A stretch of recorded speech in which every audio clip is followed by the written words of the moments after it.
DNA मित्रों, अमेरिकी commandos भेजकर अमेरिका इस युद्ध में ग्राउंड एंट्री बांधने की फिराक में है, लेकिन माना जा रहा है कि ईरान अमेरिका पर इनडायरेक्ट अटैक भी कर रहा है। ये इनडायरेक्ट अटैक क्या है और ईरान की ये रणनीति कितनी कारगर साबित होगी, अब हम युद्ध के इस पहलू का विश्लेषण करने वाले हैं। मित्रों, ईरान की इस रणनीति को समझने के लिए आपको दो तस्वीरें देखनी चाहिए। पहली तस्वीर है अमेरिका के टेक्सास में तेल रिफाइनरी की और दूसरी तस्वीर है दुनिया के सबसे ताकतवर aircraft carrier USS Gerald R Ford की। मित्रों, युद्ध की शुरुआत के बाद इन दोनों आग की घटनाओं ने अमेरिका को बहुत बड़ा धक्का पहुंचाया। जिस वक्त ट्रंप ईरान के तेल भंडार पर बम बरसाने की धमकी दे रहे हैं, उस वक्त अमेरिका की तेल रिफाइनरी में आग लग गई। जब अमेरिका का विशालकाय एयरक्राफ्ट कैरियर ईरान पर हमले कर रहा था, ठीक उसी वक्त उसमें आग लग गई। मित्रों, क्या यह सिर्फ एक संयोग है या फिर यह ईरान का बदला है?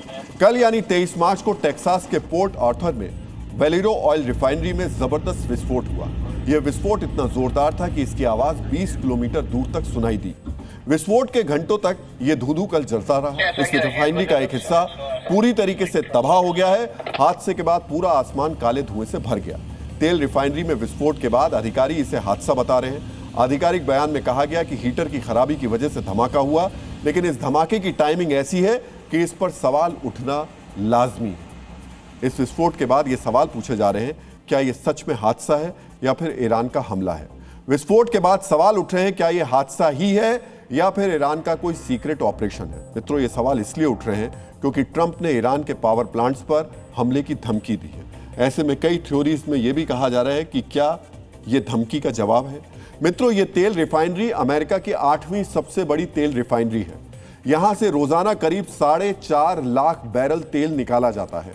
यह अमेरिका की लाइफलाइन है और सवाल यही उठ रहा है कि ईरान ने बदला लेने के लिए अमेरिका में घुसकर इस हाई वैल्यू टारगेट को हिट किया है। मित्रों, ये सवाल इसलिए भी उठ रहे हैं क्योंकि ईरान युद्ध के बाद से ये आग लगने की दूसरी बड़ी घटना है। इसी तरीके का संयोग ईरान के खिलाफ तैनात यूएसएस गेराल्ड आर फोर्ड में भी हुआ था। ईरान युद्ध में अमेरिका और इजराइल का कमांड सेंटर कहे जाने वाले इस एयरक्राफ्ट कैरियर में 11 मार्च को अचानक आग लग गई। यह आग लॉन्ड्री रूम में लगी थी। इसे बुझाने में 30 घंटे से ज्यादा का वक्त लग गया। अमेरिका ने दावा किया यह महज एक हादसा था, लेकिन अमेरिका के दावों से अलग ईरान ने यह दावा किया था कि उसके ड्रोन ने एयरक्राफ्ट कैरियर को हिट किया।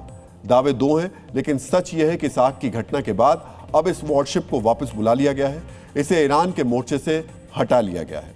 मित्रों, युद्ध की शुरुआत के बाद से दो बड़ी आग लगने की घटनाएं हुई हैं। दोनों घटनाओं में अमेरिका को भारी नुकसान हुआ। ऐसे में यह सवाल तो उठना लाजमी है कि क्या यह हादसा ही है या फिर इसमें ईरान का कोई हाथ है, क्योंकि इस तरीके के ऑपरेशंस का ईरान को पुराना तजुर्बा है। 1983 में ईरान समर्थित हिजबुल्लाह ने बेरूत में अमेरिकी एम्बेसी पर आत्मघाती हमला बोला था। इस हमले में 241 अमेरिकी सैनिकों की मौत हुई थी। यह हमला तब हुआ था जब ईरान इराक युद्ध में अमेरिका इराक का साथ दे रहा था। इसी तरह 1996 में सऊदी अरब में अमेरिकी एयरबेस के हाउसिंग कॉम्प्लेक्स पर भी ट्रक से फिदाइन हमला किया गया। इस हमले में 19 अमेरिकी सैनिक मारे गए और करीब 450 सैनिक घायल हुए।